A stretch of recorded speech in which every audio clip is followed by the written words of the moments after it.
Russian researchers in the late 1940s kept 5 people awake for 15 days using an experimental gas-based stimulant. They were kept in a sealed environment to carefully monitor their oxygen intake so the gas didn't kill them, since it was toxic in high concentrations.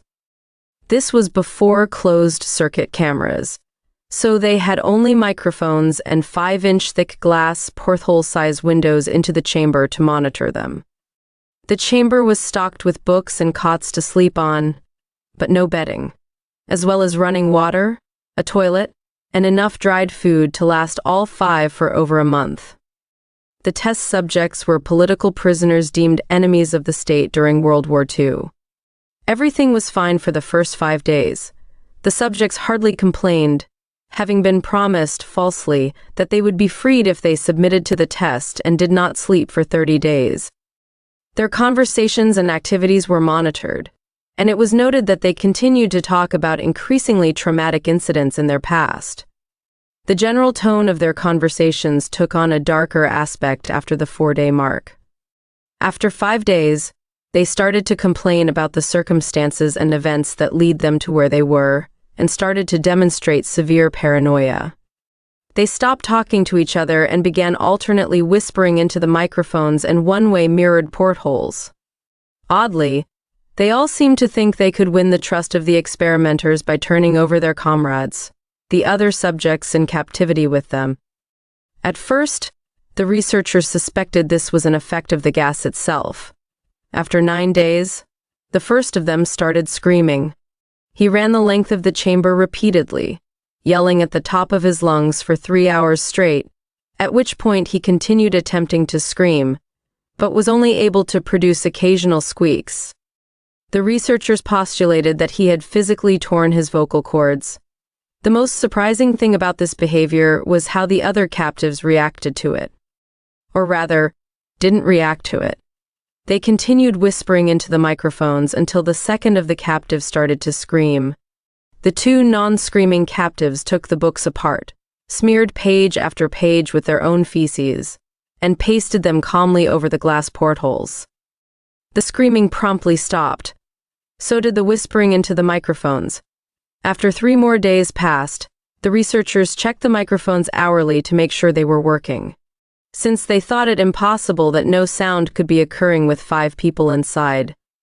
The oxygen consumption in the chamber indicated that all 5 must still be alive. In fact, it was the amount of oxygen 5 people would consume at a very heavy level of strenuous exercise. On the morning of the 14th day, the researchers did something they said they would not do to get a reaction from the captives. They used the intercom inside the chamber. Hoping to provoke any response from the people they were afraid were either dead or vegetables. They announced, "We are opening the chamber to test the microphones. Step away from the door and lie flat on the floor or you will be shot. Compliance will earn one of you your immediate freedom." To their surprise, they heard a calm voice respond in a single phrase, "We no longer want to be freed." Debate broke out among the researchers and the military forces funding the research. Unable to provoke any more response using the intercom, it was finally decided to open the chamber at midnight on the 15th day. The chamber was flushed of the stimulant gas and filled with fresh air, and immediately, voices from the microphones began to object.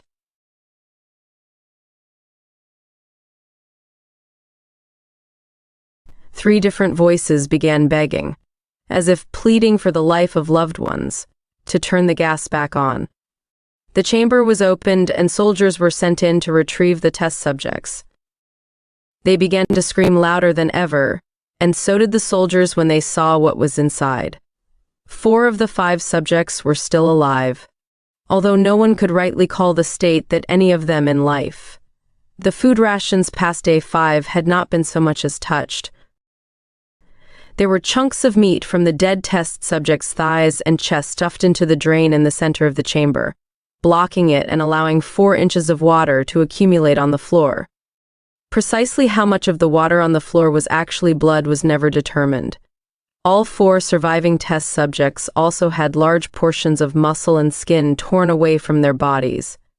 The destruction of flesh and exposed bone on their fingertips indicated that the wounds were inflicted by hand, not with teeth as the researchers initially thought.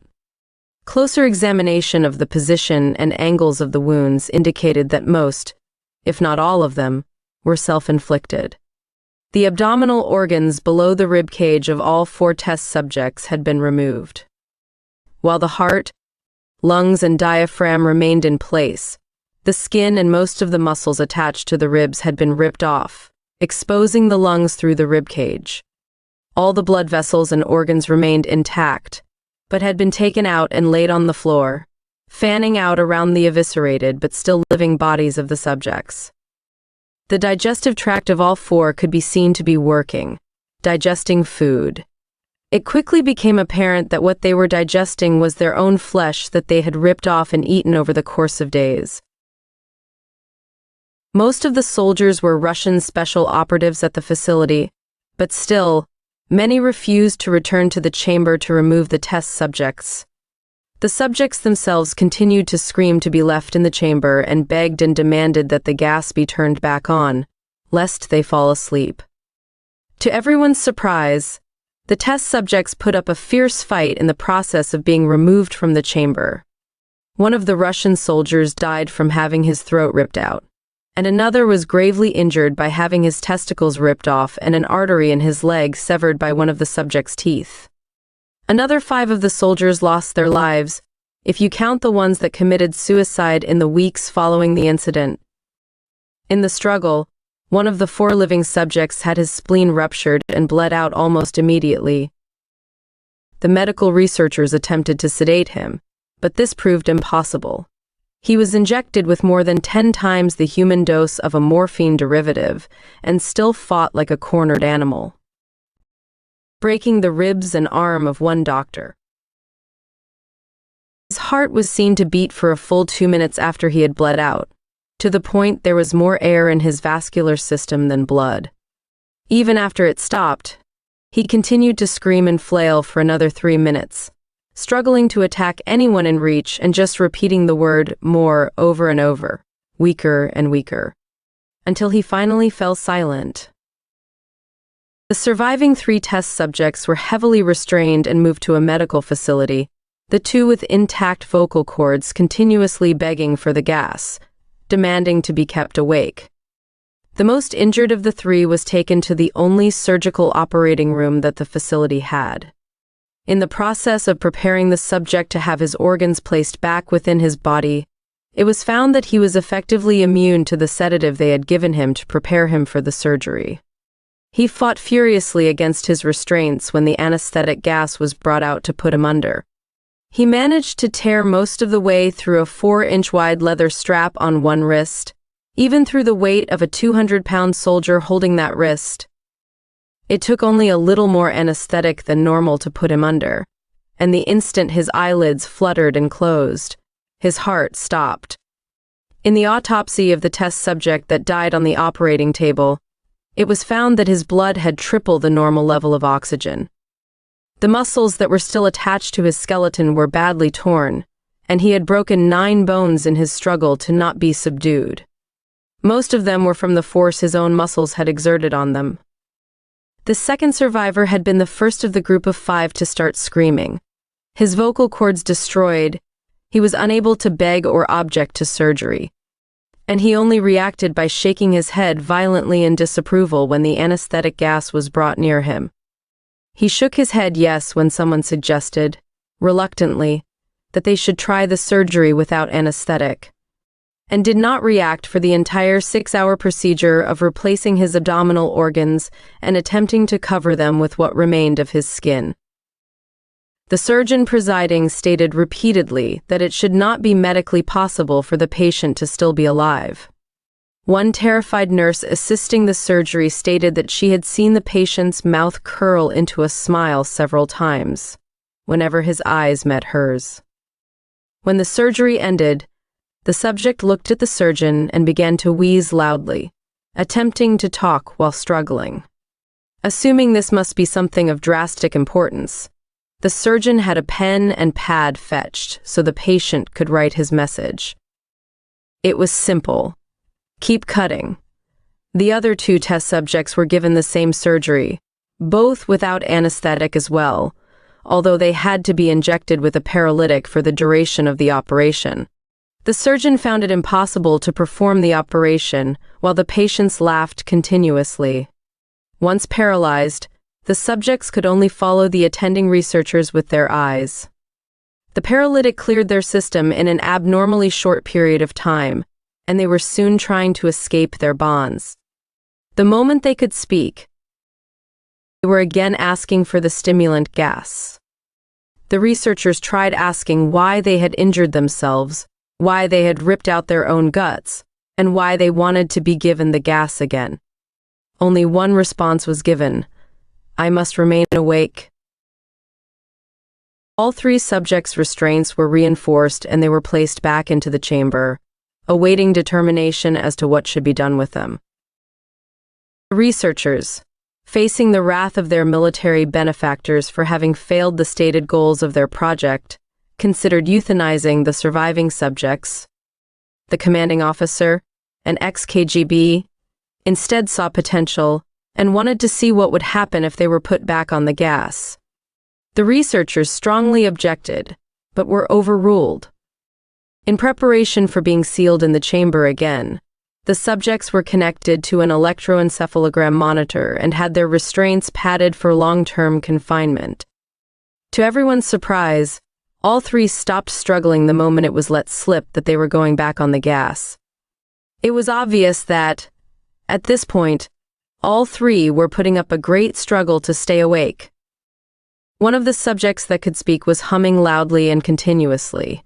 The mute subject was straining his legs against the leather bonds with all his might, first left, then right, then left again for something to focus on.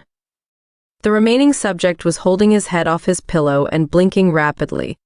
Having been the first to be wired to the electroencephalogram machine, most of the researchers were monitoring his brainwaves in surprise. They were normal most of the time, but sometimes flatlined inexplicably. It looked as if he were repeatedly suffering brain death, before returning to normal. As they focused on paper scrolling out of the brainwave monitor, only one nurse saw the man's eyes slip shut at the same moment his head hit the pillow.